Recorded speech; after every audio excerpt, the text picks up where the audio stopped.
Hey everyone, here is your tenacious beast with the another lecture of carbohydrates.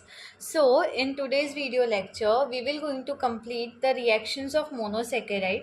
तो monosaccharides को लेके हमारे पास जो जो रिएक्शंस होती है वो है tautomerization, reducing properties, oxidation, reduction, dehydration and osazone formation. तो ये कुछ ऐसी रिएक्शंस हैं मोनोसेकेराइड्स की जो हम इस चैप्टर में पढ़ने वाले हैं। तो चलिए देखते हैं। तो यहाँ जो सबसे पहली रिएक्शन हम पढ़ेंगे मोनोसेकेराइड्स की वो है टोटोमराइजेशन या फिर इनोलाइजेशन। तो basically the process of shifting a hydrogen atom from one carbon atom to another to produce enediols is known as tautomerization. तो जिस प्रोसेस में हम हाइड्रोजन एटम को एक कार्बन से दूसरे कार्बन पर शिफ्ट करते हैं ताकि हम क्या बना पाए, एनएडीओल्स बना पाए, इसी रिएक्शन को हम बोलेंगे, इसी प्रोसेस को हम बोलेंगे टोटोमराइजेशन। राइट। अब जो एनएडीओल्स है जो हमें टोटोमराइजेशन के थ्रू बनाना है वो होते क्या है, इसको थोड़ा और डिटेल में जानते हैं। So here it is. An enediol is an alkene enol with a hydroxyl group attached to both the carbon atoms of the carbon double bond. ठीक है, तो बेसिकली यहाँ पे क्या होता है, एनेडियोल के अंदर वो एक अल्कीन इनॉल होता है। अल्कीन के अंदर क्या होंगी, डबल बॉन्ड्स होंगी। राइट। तो हमने जैसे कि यहाँ पे एग्जांपल के लिए बेंजीन रिंग ली है, इसके अंदर हमारे पास डबल बॉन्ड्स है। ऑल्सो हमने बोला है कि एल्कीन इनॉल है, यानी कि इसके साथ एक फिनॉलिक ग्रुप होगा, OH ग्रुप होगा। तो वो जो हाइड्रोक्सी ग्रुप है, जो फिनॉलिक ग्रुप है, वो उस कार्बन से अटैच होगा जो कि डबल बॉन्ड बना रहा है। तो जैसे कि हम स्ट्रक्चर में ही देख सकते हैं कि ये जो एनएडीओल का स्ट्रक्चर है उसमें हमारे पास जो डबल बॉन्ड है उन्हीं दो कार्बन के पास OH ग्रुप जो है वो अटैच्ड है। तो ऐसे किसी स्ट्रक्चर को हम क्या बोलेंगे, एनएडीओल बोलेंगे। तो ये हमने देखा कि टोटोमराइजेशन के अंदर क्या प्रोसेस होती है। अब हम बाकी चीज़ों को अगर देखें तो sugar possessing anomeric carbon atom undergoes tautomerisation in alkaline solution. अब कौन सी ऐसी शुगर्स होती है जिनके अंदर हम टोटोमराइजेशन रिएक्शन कर पाएंगे, तो बेसिकली जिनके अंदर एक एनोमेरिक कार्बन होगा। अब एनोमेरिक कार्बन एटम क्या होता है, जो अपने आइसोमर्स के अंदर उस कार्बन की जो पोजीशन है, जो उसके पास हाइड्रोजन एटम है, उसको हम चेंज कर सकते हैं। मतलब वहाँ से ही हम लोग उस हाइड्रोजन को शिफ्ट करवा के दूसरी साइड लगवा सकते हैं। तो ऐसे आइसोमर्स जिनके पास एनोमेरिक कार्बन एटम्स होते हैं वो टोटोमराइजेशन करते हैं, वो भी एल्केलाइन सोल्यूशन में। Now when glucose is kept in alkaline solution for several hours, it undergoes isomerization to form D-fructose and D-mannose। तो जैसे कि हमने देखा कि शुगर को जिसके पास एनोमेरिक कार्बन है, अब उसी शुगर का एग्जाम्पल है ग्लूकोज, क्योंकि ग्लूकोज भी वो शुगर है जिसके अंदर हमारे पास एनोमेरिक कार्बन प्रेजेंट होता है। तो जब हम ग्लूकोज को एल्कलाइन सोल्यूशन में बहुत घंटों के लिए रख दे तो वो क्या करेगा, आइसोमराइजेशन करेगा और क्या बनाएगा, डी फ्रुक्टोज और डी मैनोज बना देगा। Now this reaction is known as the Loride-Bruun-von Enkstein transformation, results in the formation of a common intermediate namely NaDiol for all the three sugars। तो जैसे हमने देखा कि जब हम ग्लूकोज को एल्कलाइन सोल्यूशन में रखेंगे तो हमारे पास दो शुगर्स फॉर्म होगी, जो है डी फ्रुक्टोज और डी मैनोज। तो अब लास्ट में हमारे पास तीन शुगर्स हुई, जो है ग्लूकोज, फ्रुक्टोज और मैनोज। अब इस रिएक्शन के बाद क्या होगा कि एक इंटरमीडिएट फॉर्म होगा तीनों शुगर्स के लिए, जिसका नाम होगा एनएडीओ। तो इन बाई प्रोडक्ट लास्ट में हमारे पास क्या होगा, एनएडीओल होगा, जो कि एक इंटरमीडिएट है इन तीनों शुगर्स का। और इसी एनएडीओल की फॉर्मेशन हमें ये बताता है कि ग्लूकोज जो है वो टोटोमराइजेशन के थ्रू गया है। तो टोटोमराइजेशन प्रोसेस जब ग्लूकोज के साथ हुई एल्कलीन सोल्यूशन में, तब उसने दो शुगर्स फॉर्म की, D fructose and D mannose. और इन तीनों शुगर्स ने जो इंटरमीडिएट बनाया वो इंटरमीडिएट हुआ enediol. Lastly The NADOLs are highly reactive, hence sugars in alkaline solution are powerful reducing agent. तो जैसे हमने देखा कि जब हम शुगर्स को एल्कलाइन सोल्यूशन में रखेंगे तब वो NADOLs फॉर्म करेंगे। तो जो NADOLs है वो हाईली रिएक्टिव होता है और इसी वजह से जो हमारे पास शुगर्स होंगी जो हम एल्कलाइन सोल्यूशन में रखेंगे वो एक पावरफुल रिड्यूसिंग एजेंट्स की तरह काम करती है। तो जो हमने रिएक्शन देखी उसको अगर हम स्ट्रक्चरल फॉर्म में देखें तो ये हमारे पास है ग्लूकोज का स्ट्रक्चर जिसे हमने सेवरल आवर्स के लिए एल्कलाइन सोल्यूशन में रखा था और हमें बाय प्रोडक्ट में डी फ्रुक्टोज और डी मैनोज का ये स्ट्रक्चर मिला था। तो यहाँ पे ये शो करने के लिए कि चेंजेस कौन से कार्बन में आए हैं हमने सिर्फ नीचे के 3 कार्बन का यूज़ किया है। तो जैसे कि हमने देखा कि हमारे पास बाय प्रोडक्ट निकल के आया NADOL जो कि इन तीनों का ही इंटरमीडिएट है। अब NADOL के अंदर जैसे हमने पढ़ा था कि NADOL के जो 2 कार्बन होंगे डबल बॉन्डेडली एक दूसरे से कनेक्टेड होंगे, तो वही कार्बन्स के पास हाइड्रोक्सी ग्रुप कनेक्ट करेंगे। तो इसी NADOL में हम ये देख सकते हैं कि यहाँ पे जो 2 कार्बन हैं जो एक दूसरे के साथ डबल बॉन्ड बना रहे हैं वही हाइड्रोक्सिल कंपाउंड के साथ भी एडेड है। और जैसे हमने देखा कि यहाँ पे टोटोमराइजेशन हो रहा है, सेकंड नंबर के कार्बन पे जो हमारे पास हाइड्रोजन एटम है उसे यहाँ पे रिमूव कर दिया है।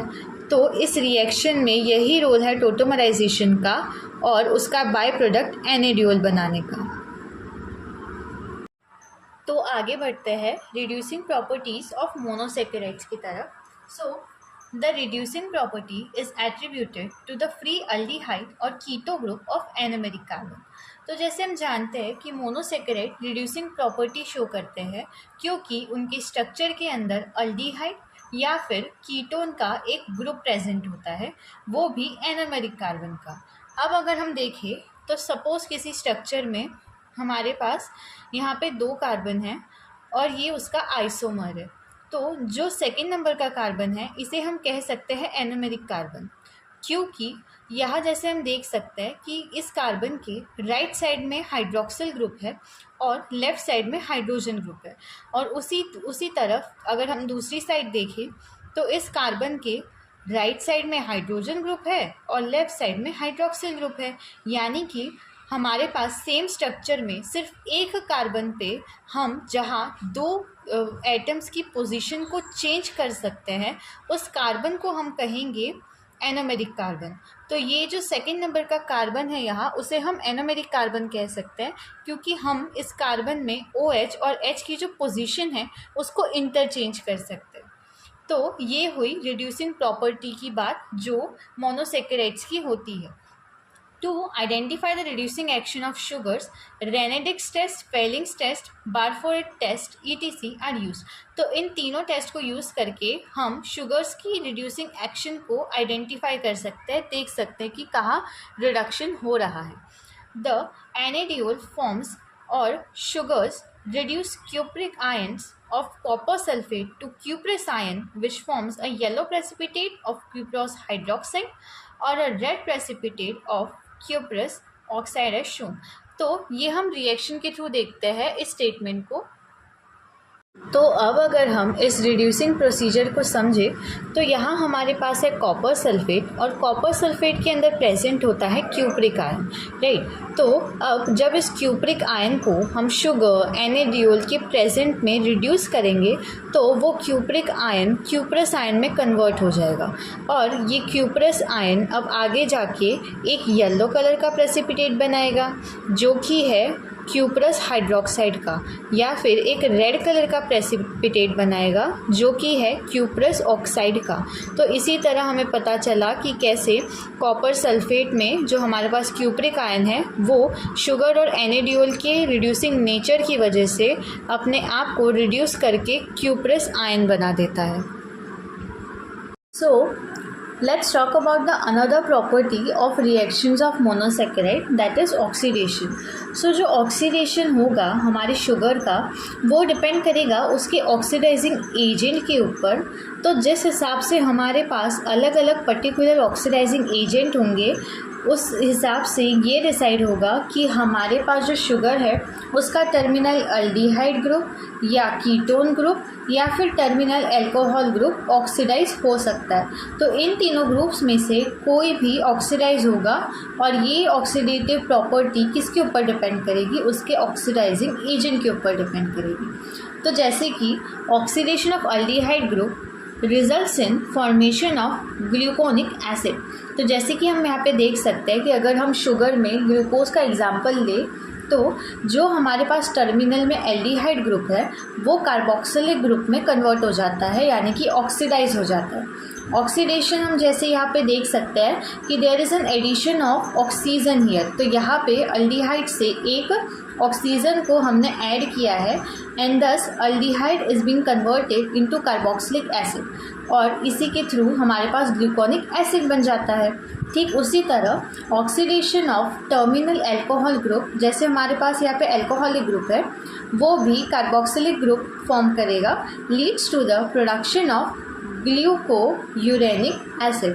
So this is how oxidation is being dependent of oxidizing agent कि उसको अल्कोहलिक ग्रुप कन्वर्ट करना है, अल्डिहाइड ग्रुप कन्वर्ट करना है या फिर कीटोन ग्रुप कन्वर्ट करना है। सो ऑक्सीडेशन के बाद आता है रिडक्शन।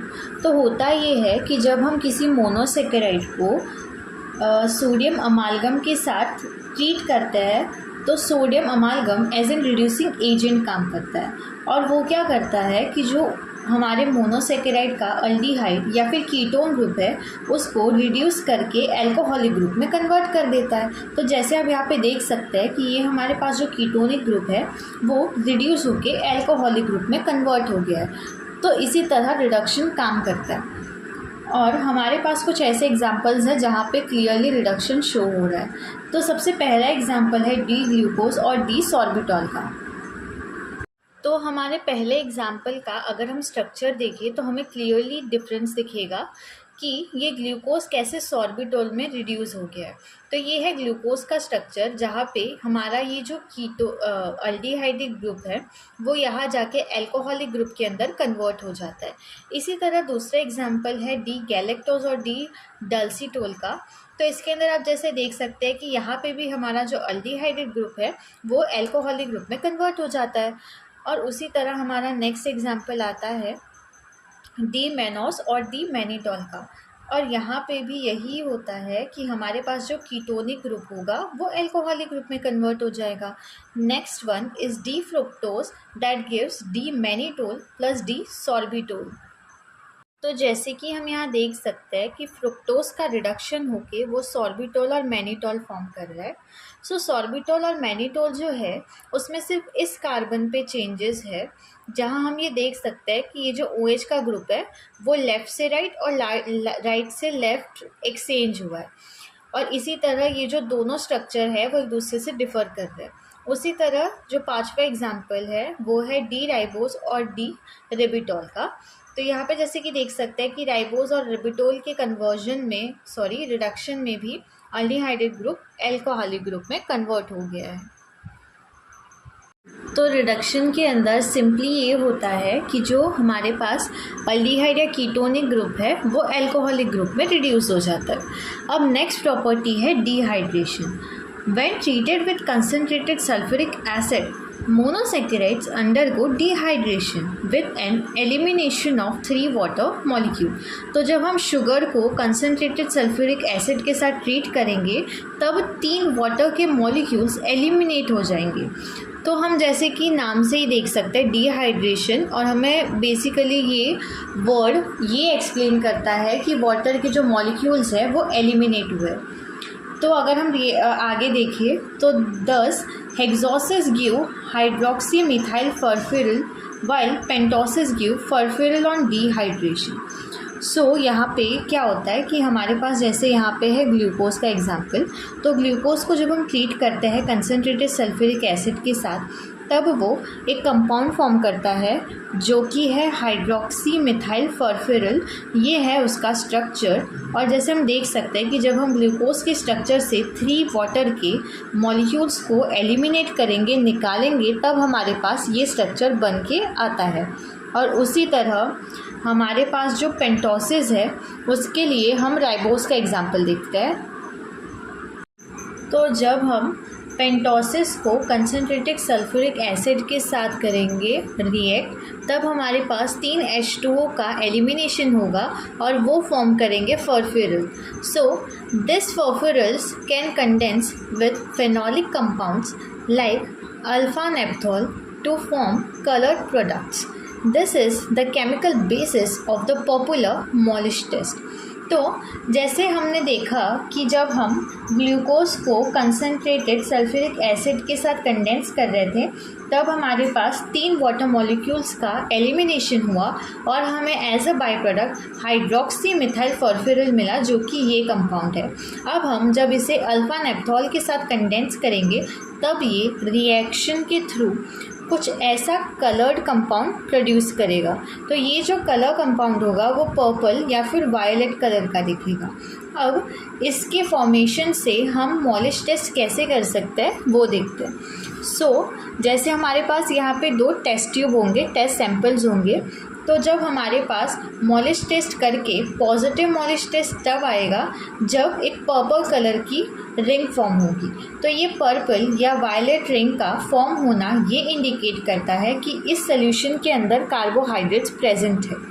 उसी तरह अगर हमारे पास उस टेस्ट में मॉलिश टेस्ट नेगेटिव हुआ, यानी कि पर्पल रिंग फॉर्म ही नहीं हुई, तो हमें ये समझना है कि कार्बोहाइड्रेट्स इस सोल्यूशन के अंदर एब्सेंट है। तो इसी तरह हम पर्पल कंपाउंड के फॉर्म्ड होने के थ्रू ये बता सकते हैं कि हमारे पास जो सैंपल है उसके अंदर कार्बोहाइड्रेट प्रेजेंट है या नहीं है। Now in case of oligo and polysaccharides, ये जो हमने पूरी बात की ये हमने मोनोसेकेराइड को लेके की। अगर हम ओलिगो या पॉलीसेकेराइड्स की बात करें तो they are first hydrolysed to monosaccharide by acid and this is followed by dehydration. तो अगर हमारे पास ओलिगोसेकेराइड्स और पॉलीसेकेराइड्स हो तो वो पहले हाइड्रोलाइज होके मोनोसेकेराइड्स में कन्वर्ट होते हैं by the action of acid and उसके बाद हम उसका डिहाइड्रेशन कर पाते हैं। तो सिंपली जब वाटर मॉलिक्यूल्स का एलिमिनेशन हो और एक कलर्ड कंपाउंड फॉर्म हो लाइक दिस, तब हम इसे कहेंगे dehydration. So the next term is osazone formation. Phenylhydrazine in acetic acid when boiled with reducing sugars forms ozazones in a reaction below. तो जैसे कि हम देख सकते हैं कि हमारे पास ये ग्लूकोज का कंपाउंड है और ये हमारे पास है फिनाइलहाइड्राजाइन। अब क्या हो रहा है कि इन दोनों में जो कार्बन नंबर 2 है वहाँ पे एक वाटर मॉलिक्यूल का एलिमिनेशन हो रहा है। जैसे कि हम यहाँ पे देख सकते हैं कि एक वाटर मॉलिक्यूल जो है वो यहाँ से क्या हो गया, एलिमिनेट हो गया। अब ये एलिमिनेट हो गया तो इस कार्बन से जो N है वो डबल बॉन्ड के थ्रू कनेक्ट हो गया और इन दोनों ने मिलके बना दिया ग्लूकोहाइड्राजोन। अब हमने और एक फिनाइलहाइड्राजाइन को ऐड किया और इसी तरह क्या हुआ कि कार्बन नंबर 1 पे भी यहाँ पे जो कार्बन है वो N से डबल बॉन्ड के थ्रू कनेक्ट हो गया और लास्ट में हमारे पास जो बाई प्रोडक्ट मिला वो बना ग्लूकोजाजोन। तो इसी तरह हमने देखा कि फिनाइलहाइड्रोजाइन जो है वो एसिटिक एसिड के अंदर वर्क करता है और जब हम इसको बॉईल करेंगे with reducing sugars that is glucose, तो हमें एज अ बाई प्रोडक्ट ग्लूकोजाजोन मिलेगा और इसी तरह हमारे पास ओजाजोन फॉर्मेशन होती है। As is evident from the reaction, the first two carbons C1 and C2 are involved in ozazone formation. तो जैसे हमने देखा कि हमने ग्लूकोज के जो कार्बन नंबर 1 और कार्बन नंबर 2 है सिर्फ इन्हीं 2 कार्बन पे रिएक्शन हुई और ओजाजोन की फॉर्मेशन हुई। तो यही 2 कार्बन जो है कार्बन नंबर 2 और कार्बन नंबर 1 वही इन्वॉल्व होते हैं in the osazone formation. Glucose, fructose and mannose forms the same osazone. अब इन तीनों के सेम ओजाजोन इसीलिए फॉर्म होते हैं क्योंकि उनकी सेम कन्फिगरेशन होती है एट कार्बन नंबर 3, 4 एंड 5। तो इन तीनों के ही स्ट्रक्चर में सिर्फ कार्बन नंबर 1 और कार्बन नंबर 2 में डिफरेंस होता है और they give needle shaped ozazones. Now reducing disaccharides also give ozazones. Maltose sunflower shaped and lactose power puff shaped. तो उसी तरह जो डाइसेकेराइड्स होते हैं रिड्यूसिंग डाइसेकेराइड्स वो भी ओजाजोन फॉर्म करते हैं। फॉर एग्जांपल जो माल्टोज है वो सनफ्लावर शेप और लैक्टोज पाउडर पफ शेप के ओजाजोन्स को फॉर्म करते हैं। तो इसी तरह हमारे आज के लेक्चर को हम यहाँ पे ख़त्म करते हैं। इसी तरह नेक्स्ट लेक्चर में जो टॉपिक्स हम कवर करेंगे वो है disaccharides, maltose, sucrose, inversion of sucrose, lactose and polysaccharides. Hope you guys like today's video lecture and enjoyed it, and stay tuned for the another lecture. Bye everyone.